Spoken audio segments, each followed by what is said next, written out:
Amanhã tem Flamengo e Grêmio ao vivo na Globo, às 5h30 da tarde. Atenção esse horário aí, hein? E antes de viajar para Porto Alegre, o Flamengo treinou hoje no Ninho do Urubu. Ana Flávia Nunes, conta pra gente. Boa tarde a você. Ei, Mari, tudo bem? Ótima tarde para você e a todos. O Flamengo treinou aqui no Ninho do Urubu às 9h30 da manhã. E como o elenco se reapresentou ontem e parte do grupo ficou na academia, o técnico Felipe Luiz só teve mesmo esse treino de hoje para preparar o time para o jogo de amanhã contra o Grêmio lá em Porto Alegre. O Danilo, recuperado da lesão na coxa, voltou a treinar, deve ser relacionado para essa viagem, mas a tendência é de que ele fique como opção no banco de reservas. Já o Pedro, que voltou a jogar depois da lesão grave no joelho, ele sim vai para Porto Alegre com certeza e em condições de jogo, né? O Flamengo, que tem esse ano como prioridade o Brasileirão, deve entrar em campo então com força máxima amanhã em busca da vitória e também de melhorar a pontaria depois da derrota durante a semana para o Central Córdoba na Conmebol Libertadores. Nesse jogo, o Flamengo finalizou 19 vezes e marcou apenas um gol, né? A viagem do Flamengo, então, está marcada para hoje, às 4h da tarde. Logo mais às 2h, a equipe sai aqui do Ninho do Urubu para o aeroporto. E a gente lembra, né, Mari, esse horário diferente do jogo de amanhã na transmissão da Globo, às 5h30 da tarde. Perfeito, Aninha. Obrigada. Bom trabalho a você. E esse confronto entre Flamengo e Grêmio marcou a carreira de um jovem camisa 10 da Gávea 30 anos atrás. Às vezes é difícil acreditar que já passou tanto tempo. Eu não tinha percebido isso. Foi justamente em 95, 30 anos. Enfim, passa muito rápido. E mesmo depois de 3 décadas, um lance muito fresco na memória de quem foi o grande responsável por ele. Um gol para mim e para muitos torcedores do Flamengo, inesquecível. Era um Flamengo e Grêmio decisivo. Primeiro jogo da semifinal da Copa do Brasil de 1995. Se você pegar os jogos Flamengo e Grêmio naquela época, era sempre muito disputado. Paulo Nunes e Jardel do lado do Grêmio. Era um time muito bom taticamente, mas tinha bons jogadores, tinha muito bons jogadores. Sávio e Romário no Flamengo. Eu acho que aquele jogo ali contra o Grêmio, na semifinal da Copa do Brasil, foi o, vamos dizer, o pontapé inicial para a minha sequência. Sávio, então com 21 anos, foi o nome do jogo naquela noite de 23 de maio de 95. Viva o ponta, aquele jogador ousado, que ginga, que dança diante do marcador. E que belo passeio nos pés de um garoto. O golaço inesquecível foi desse jeito, driblando quem aparecia pela frente. O primeiro jogador que eu me lembro que veio dar o combate foi o Jardel, o atacante deles. E ali, quando eu pego a bola e começo a conduzir a bola, eu vi que era muito difícil, porque a defesa estava muito bem postada. Mas era uma jogada que eu tinha que fazer. Muita gente fala que foi um dos gols mais bonitos que viu no Maracanã. Naqueles tempos de Sávio no Flamengo, o time treinava aqui, na sede da Gávea, zona sul do Rio, num esquema bem menos sofisticado e moderno do que o que se vê hoje em dia no centro de treinamento do Ninho do Urubu, na zona oeste da cidade. Estrutura muito diferente, mas dentro de campo, aquele gol de Sávio foi encontrar semelhanças justamente num gol marcado em 2025, quase 30 anos depois. Os dribles e o chute colocado de canhota de Luiz Araújo contra o Maricá e de Sávio contra o Grêmio são mesmo semelhantes. Muita gente mandou mensagem, pô, Sávio, você viu o gol do Luiz Araújo? A gente começa a ver que tem algumas coisas parecidas. Sávio ainda faria outro gol naquele jogo. Sávio penetra pelo meio, tem tranquilidade para perceber o cantinho e fazer 2-0. Outro belo gol do melhor jogador da partida. O Flamengo seria derrotado e eliminado no jogo de volta da semifinal, mas ganhou aquela primeira partida por 2-1. E Sávio ficou com algumas das melhores lembranças. Um dos jogos mais importantes assim, na minha carreira, para mim foi um jogo praticamente completo, assim, né? Tudo dava certo para mim. E aí completar com dois gols bonitos, assim. Ô, Papa, conta pra gente. Pedro, veremos como titular nesse jogo do Flamengo do fim de semana? Eu acredito que sim. Eu acredito que o Felipe deu uma oportunidade pro Pedro, mas o que eu ouvi, a Raíza... Cara, a Raíza, desculpa, minha cabeça tá a mil, né, com muitas coisas acontecendo. Você não tava no Ninho, né? Você não tava no Ninho agora, né? De novo, né? Não, Tinha uma galera enorme, cara, muita gente foi lá cobrir essa semana.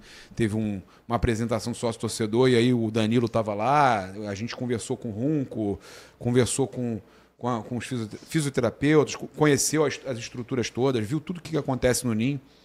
E aí eu fiquei conversando um tempo com o Runco, com a equipe médica, com fisioterapeutas e tudo mais. E não vou citar quem foi que me falou, mas uma pessoa me falou que a ideia é começar a dar cada vez mais minutagem ao Pedro. E a ideia é que ele não entre já, não sei se já nesse jogo com o Grêmio, então por isso que eu não posso cravar, entendeu, Raíza? Me falaram que a ideia é que ele comece algumas partidas, que ele tenha algumas partidas iniciando junto com o restante. E, óbvio, ele vai ter um controle. Quando ele começar o jogo, ele vai ter um controle, isso ele me falou, ele vai ter um controle de 60 minutos inicialmente, no máximo, entendeu? Jogar até os 15 do segundo tempo. Então, ele vai aumentando isso até ele poder jogar a partida inteira, mas a intenção é que ele comece jogando, não sei se já nessa partida contra o Grêmio. O que me passaram é isso, a intenção dele começar jogando já a partir dos próximos jogos. Então, ele já entrou, então não sei se já vai ser nesse jogo contra o Grêmio, mas volto a dizer, falaram de novo para mim, não temos pressa para que ele jogue a partida inteira. A pressa nossa era que ele ficasse recuperado, que ele estivesse bem, que ele já pudesse atuar, mas com qualidade, sem forçar nada, sem antecipar nada, porque a intenção deles era o Super Mundial. Ele está pronto para o Super Mundial. Raíza. Não, é por aí, realmente, né? O plano de recuperação do Pedro passa por isso. O momento agora é de dar ritmo de jogo para ele. Claro que todo um cuidado para esse retorno. Acho temerário que ele comece jogando, por exemplo, contra o Grêmio. Ele já fez um número de minutos contra o Central Córdoba. Para ser o primeiro jogo, um número considerável. Aí o Flamengo tem uma viagem que desgasta também, enfim, eu acho que para começar jogando, o Flamengo deveria, neste momento, optar pelos jogos em casa e nessa forma gradativa, mas o departamento médico do Flamengo é super qualificado e se o Pedro começar como titular no jogo contra o Grêmio é porque eles entendem que é super seguro, né? Mas a gente já falou sobre esse retorno do Pedro, que é um retorno muito esperado e muito importante no momento em que o Flamengo precisa de letalidade, Ilan. Tem uma pressãozinha esse jogo, né, o Papa? Que o Flamengo vem dessa derrota inesperada, né? Uma derrota até certo ponto, muita gente considerou meio vergonhosa, né? Contra um time que não é um dos principais da Argentina. E é jogo fora contra o Grêmio, né, meu amigo? E se tem prioridade pelo brasileiro, vamos ganhar. Justificar a prioridade agora. Ainda tem essa, você desgastou os caras no segundo tempo, então agora não é prioridade? Então, peraí. Então, se começaram a ganhar no brasileiro e também na Libertadores, meu amigo, vai ter que provar o ponto dele. Tem que provar que fez o certo. Aí, né? O caldo entorna. E a gente tem exclusivo pra falar aqui, mas você tem 2 superchats pra ler aí. É obrigação do Flamengo ganhar do Grêmio? É lá, né? Não é obrigação, porque o Grêmio tá jogando em casa e o Grêmio é um time fortíssimo. Mas a questão é, o Flamengo se colocou nessa obrigação. Concordo. Aí é o problema. Excelente O Flamengo análise. criou uma pressão desnecessária para ele próprio. Concordo. Tivesse ganho, né? Tá totalmente errado o que o Flamengo fez, tivesse ganho no Central Córdoba, não teria criado essa pressão desnecessária para domingo. Você ia falar, olha... Meu amigo, se não tivesse se posicionado com relação ao negócio de metas e de prioridade, tem certas coisas que você não precisa soltar, você não precisa falar, cara.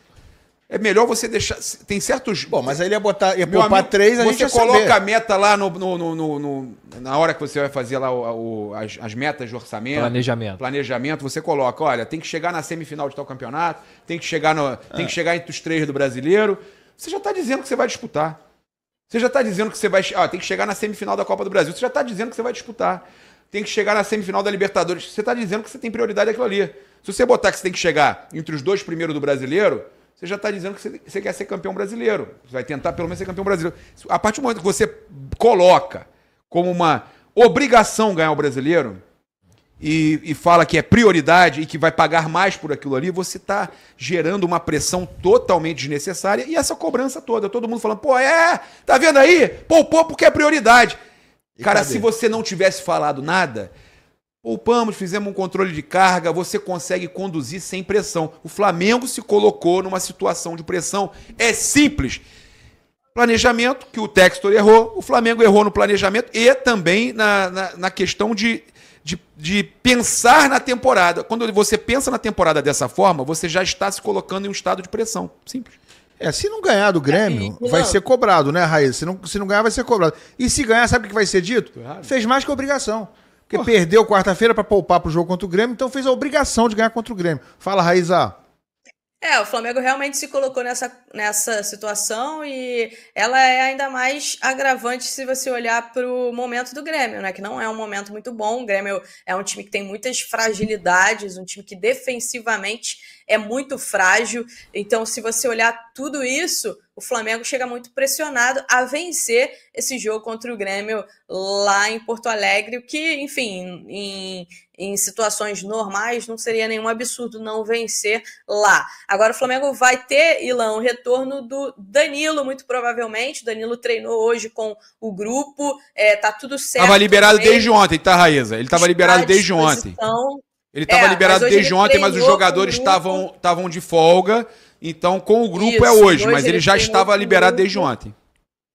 E hoje ele treinou, né, com o grupo todo, enfim, e tá à disposição do Felipe Luiz para esse jogo contra o Grêmio. É um retorno importante, porque, Elan, os dois zagueiros do Flamengo estão muito desgastados, muito. Tanto o Léo Ortiz quanto o Léo Pereira. Depois do jogo contra o Central Córdoba, eles sentiram muito. Conversei com uma pessoa da comissão técnica que me confirmou isso, falou, é verdade, a gente está com a nossa dupla de zaga com uma minutagem muito alta e eles estão cansados, estão realmente desgastados. E aí, vamos ver como é que eles vão fazer, se vão começar com o Danilo. Ele está um longo período também fora, né? Estava se recuperando dessa lesão, então tem essa questão também, sempre quando o jogador fica muito tempo sem jogar, o retorno dele, como é que é feito esse retorno, mas o Danilo vai estar à disposição e é um reforço importante nesse sentido, porque o Flamengo nos últimos jogos só teve basicamente o Léo Ortiz e o Léo Pereira. O Felipe Luiz até falou que o Alexandro pode jogar ali de zagueiro, enfim, tem o próprio Varela, que ele citou também, que pode fazer a zaga, mas ele foi colocando aí o Léo Ortiz e o Léo Pereira, e eles estão bem desgastados. O Léo Ortiz, provável Grêmio aqui, deve ser, tá? O Léo Ortiz é que deve ser, se um dos dois saírem, se um dos dois tiver que sair para a entrada do Danilo, quem deve sair é o Léo Ortiz. Vene Casagrande, você já trouxe informação aqui neste programa que o Flamengo tinha o brasileiro como grande prioridade aí para a temporada, né? O grande sonho, o grande objetivo do Flamengo. A gente viu o Felipe Luiz poupando numa Libertadores, dessa vez não deu muito certo, que se tivesse dado certo ninguém ia falar nada também, pois né? É o famoso resultadista, mas o futebol é assim mesmo. É isso. E eu quero saber, mudou alguma coisa no planejamento do Flamengo por conta desse resultado? Qual é a prioridade? Continua sendo o Campeonato Brasileiro ou Vene Casagrande? Fernandinha, nada mudou. Não vai ser essa derrota, isso é informação, não é opinião, até porque eu apurei, porque eu tinha essa dúvida mesmo para ver como que seria a postura da diretoria e da comissão técnica em relação a essa derrota, se mudaria o planejamento, se a Libertadores poderia ser o top 1 de prioridade na temporada, e não, nada mudou. Continua sendo o Campeonato Brasileiro, Libertadores e Copa do Brasil. Óbvio que para o duelo com a LDU, como a gente discutiu aqui ontem, eles vão olhar diferente do que eles iriam olhar anteriormente caso tivesse conquistado a vitória dentro de casa diante do Central Córdoba. O que isso quer dizer? Que alguns jogadores que poderiam ser poupados podem não ser mais poupados para esse jogo tão importante fora de casa pela Libertadores. E quando a gente fala priorizar o Campeonato Brasileiro, não é que está deixando a Libertadores de lado. Claro. É porque está dando um valor maior para o Campeonato Brasileiro agora do que dado nos anos anteriores. Essa escolha já é um... É isso. E o próprio Arrascaeta e o próprio Léo Ortiz, eles deram entrevista depois do jogo contra o Central Córdoba, confirmando isso. Que tanto Felipe Luiz quanto José Boto passaram para o elenco que a prioridade é o Campeonato Brasileiro, mas sem deixar a Libertadores de lado. Quando a gente fala isso, priorizar, o torcedor precisa entender que não é que o Flamengo está fazendo pouco caso da Libertadores. Na verdade, o Flamengo está valorizando o Campeonato Brasileiro da maneira que deveria ter valorizado nos anos anteriores e a gente viu que não foi valorizado. A prioridade eu acho que o que aconteceu agora é uma boa amostra, termômetro, né? É isso. Que gente, entendam, já falamos várias vezes isso aqui. Escolhas terão que ser feitas até dia 21 de dezembro, quando acaba a temporada para o calendário brasileiro. O calendário é desumano. Para o atleta de alta performance, ele não vai conseguir performar o ano inteiro em todos os jogos com essa minutagem alta. tem que ser feitos ciclos, escolhas para dentro das competições. E vai ter uma hora que elas vão engarrafar e você vai ter que escolher. Eu vou colocar a minha força máxima aqui ou ali. Isso exatamente aconteceu agora. Inclusive, esse ano, essa temporada é literalmente do começo de janeiro ao fim de dezembro. 21 de dezembro. Porque em outros anos a gente via ali começando em fevereiro e acabava no começo de dezembro. Final de janeiro 24, Pois é. 25. Então essa temporada ela vai ser muito exigida, no caso, para os atletas. E ainda tem o fator supermundial, que isso também interfere, não é uma competição. Tudo bem, para mim, utopia algum brasileiro sonhar com o título dessa competição. Sério, Vene? Eu não sei não, sonhar com o título, eu não acredito que um brasileiro irá conquistar. Agora, você não pode ir no Super Mundial e fazer feio, por exemplo. Sim. Passar vergonha. Acho que você tem chance de pensar para passar de fase, você vai ganhando dinheiro. Só que essa temporada não tem jeito, ela vai exigir demais dos atletas. Então o torcedor rubro-negro precisa entender isso. O fato de priorizar o Campeonato Brasileiro não é que está fazendo pouco caso à Libertadores, é que está dando uma valorização daquela forma que não foi dada em anos anteriores ao Campeonato Brasileiro. Muito bem, o Vasco encara o Sport nesse sábado. Nação rubro-negra, abençoadas e abençoados. Olha o homem aí cada vez mais perto do Mengão. Jorginho está cada vez mais perto do Flamengo. Que notícia espetacular para o torcedor rubro-negro.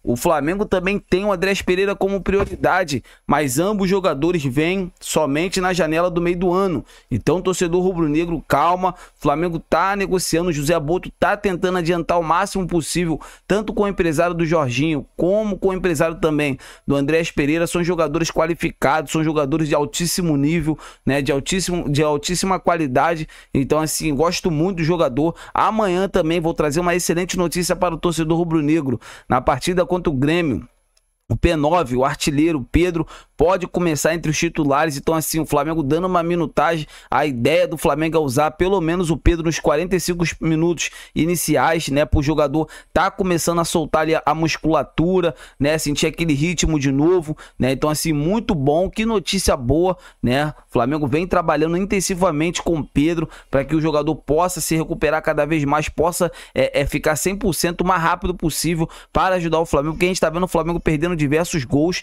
né? Então, assim, que conteúdo top, nação. Se inscreva no canal, amigas e amigos. Aqui é só conteúdo top. Eu prometo trazer mais conteúdos de altíssimo nível para vocês. Então é isso. A qualquer momento estarei de volta. Se inscreva no canal, deixa o like. Saudações rubro-negras. Fiquem com Deus.